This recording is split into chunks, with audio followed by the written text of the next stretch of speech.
Ever wondered why your house makes those eerie creaking sounds at 3 a.m.? The answer isn't supernatural, it's pure physics.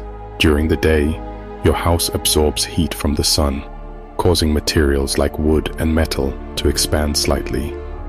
But at night, everything begins to cool down. Around 3 a.m., the temperature typically reaches its lowest point. This is when building materials contract the most, creating those mysterious popping and creaking sounds. Think of it like a giant wooden instrument. As different materials cool at different rates, they rub against each other, creating an orchestra of creaks and groans. Older houses are especially prone to these sounds because their materials have aged and loosened over time, allowing for more movement and friction. Humidity changes throughout the night also play a role, as wood absorbs and releases moisture, causing additional movement and sounds.